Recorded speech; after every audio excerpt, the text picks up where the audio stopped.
ஆண்டவராகிய இயேசு கிறிஸ்து உலகின் முடிவு வரையும் தான் நான் உங்களோட until the end of the world.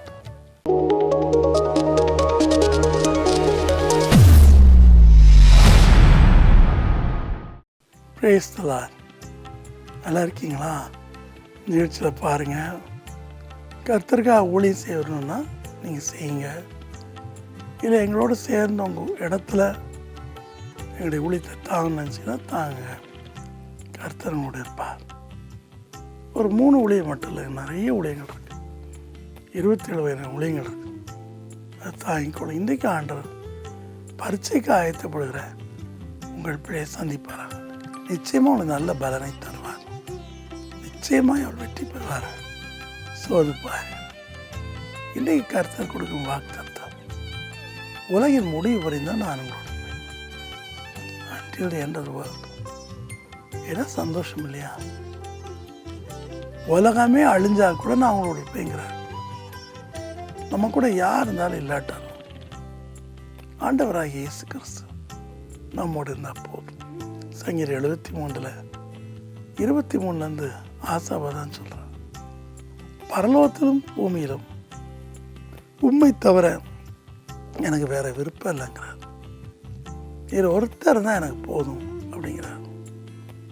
பல சமயம் நான் இயேசுப்பட கேட்பேன், இயேசுப்பா நீ தூதலை அனுப்புறீர், எல்லாம் பண்ணிடு, ஆனால் எனக்கு நீங்கள் தான் வரணும், நீங்கள் தான் முக்கியம். எனக்கு உலகில் எல்லாரையும் விட உண்மையில் தான் எனக்கு ஆசை ஜாஸ்தி. நீர் தான் எனக்கு தாய், தகப்பன், தந்தை, கண்காணிப்பாளர், எல்லாமே நீங்கள் தான் அப்படின்னு சொல்லுவேன். ஆனால் என் கர்த்தர் ஒரு கண்டிஷன் கொடுக்குறார். நீங்கள் உலகமெங்கும் புறப்பட்டு போய் சகல ஜாதிகளும் சீஷராக்கி பிதா குமாரன் பரிசுத்தாவின் நாமத்தினாலே அவளுக்கு ஞானஸ்நானம் கொடுத்து நான் உங்களுக்கு கட்டளையிட்ட யாவையும் அவள் கை கொள்ளும்படி அவளுக்கு உபதேசம் பண்ணுங்கள். சுவிசேஷத்தை அறிவிக்க சொல்கிறார். அது ரொம்ப முக்கியம்னு சொல்கிறார். என்னுடைய மாமனார் மாமியார் நல்ல மனுஷர், ஊருக்கு பெரியவங்க. அதில் என்னுடைய மாமனார் பெரிய பரவாரி, டைமண்ட் வியாபாரி. திடீர்னு ஒரு மந்திராதி கேட்கக்கூடாத ஒரு காரியத்தை கேட்டான். அது நிமித்தம் மாமியார் ஏதோ திட்டி அமிச்சிட்டான். அது நிமித்தம் அந்த குடும்பம் அப்படியே சீனித்து போச்சு. மந்திராதி சபிச்சிட்டான். சீனித்து போய் மாமியார் பைத்தியம் ஆகிட்டாங்க. மாமனாருடைய எல்லா வருமானங்களும் அவங்க பெற்ற ஒரே மகன் கொள்ளையடிச்சு போயிட்டாங்க. என் மனைவி கடைசி பிள்ளை, செல்ல பிள்ளை. ஆனால் பாருங்கள், ஊர் பெரிய மனுஷன், எல்லா விழா வைபவம் எல்லாம் வந்து நடத்துவார். கிறிஸ்தவர் யார்?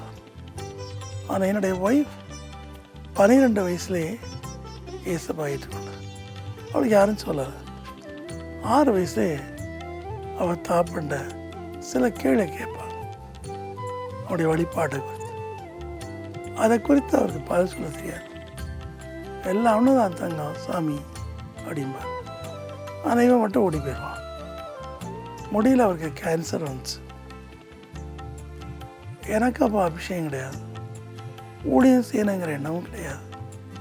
என் ஒய்ஃபுக்கு தெரியாது. அவங்க தியேட்டர் நர்ஸ், நான் நீங்கள் ஆசிரியர் ஒரு பெரிய வேலை செய்கிறேன். ஆனால் சாகும்போது அவருடைய சுவிசேஷம் சொல்லலாம் அப்படின்னா அவர் சுயநினைவு இழந்துட்டார்.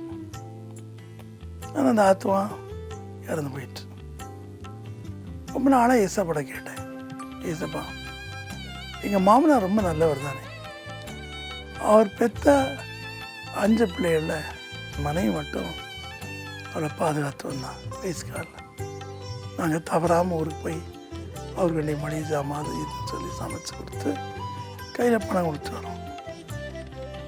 ஆனால் சுவிசேஷம் அறிவிக்கிறார்.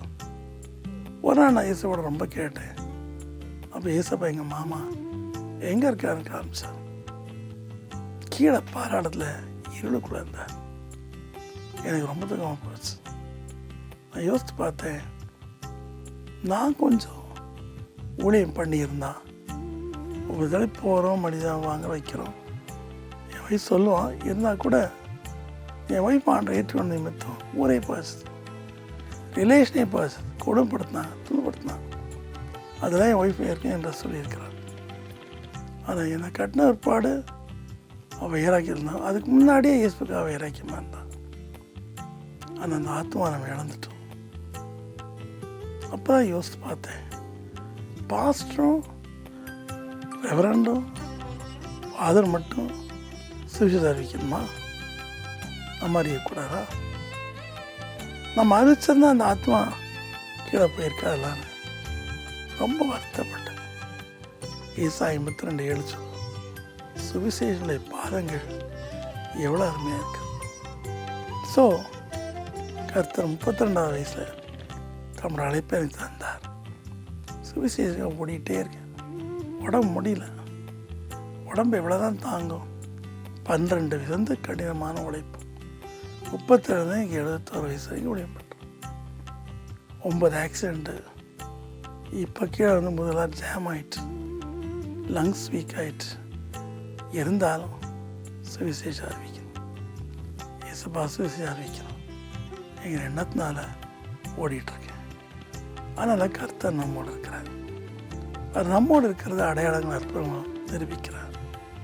தம்முடைய காட்சியை தந்து நம்மை சந்திக்கிறார். அதனால இவர் தான் சுவிசேஷம் அறிவிக்கணும், அவங்க தான் அறிவிக்கணும் இல்லாமல் டைம் வாய்த்தாலும் வாய்க்காட்டும் நீங்கள் எல்லோரும் அறிவிங்க. சூழ்நிலை சாதமாக இருந்தாலும் சரி, சாதமாக இல்லாட்டாலும் பரவாயில்ல.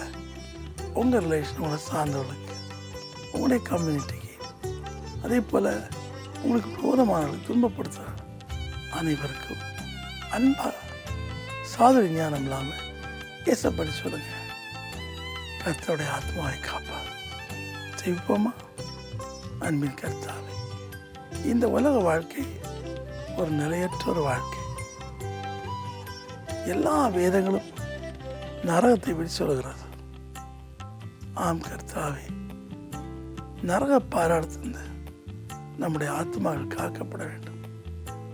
அதற்கு ஒரே ஒரு வழி கர்த்தராகிய இயேசு சுவிசேஷம்தான். வாயினால் நாம் அறிக்கை பண்ணும்போது எபேசியர் 2:1-9 நிறைவேறதை பார்க்கிறோம். மனதுருகி சுவிசேஷ வாஞ்சையோடு கூட ட்ராக்ஸ் கொடுப்பவர்கள், மிஷனரிகள், ஊழியம் பண்ணுறவர்கள் ஒவ்வொருவரும் ஆசீர்வதி. அவள் சுவிசேஷ ஊழியத்தை உண்மையோடு செய்யும்போது அவள் அற்புதங்களை அடையாளம் நடப்படச்சு. திரள் கூட்ட ஜனங்களை கேட்டு மனம் திரும்பச்சு. இன்று அவளை ஆசீர்வதி, பெரிய காரணிச்சு பிரசனம் அவர்களோடு கேட்டோம். எங்கே இருந்தாலும் கேட்டோம், ஜெயிலில் அடைக்கப்பட்டாலும் இருக்கட்டும், துன்பத்தின் மத்தியில் இருக்கட்டும், அவள் வேகத்தை எடுத்து பிரசவம் பண்ணும்போது இருக்கட்டும், நீர் அவளோடு இருக்க என்பதை அடையாளம் அற்புதம் மூலம் நிரூபித்தார். இயேசுவின் நாமத்தில் தாழ்மோடு வேண்டிக் கொள்கிறோம் பிதாவே, ஆமென்.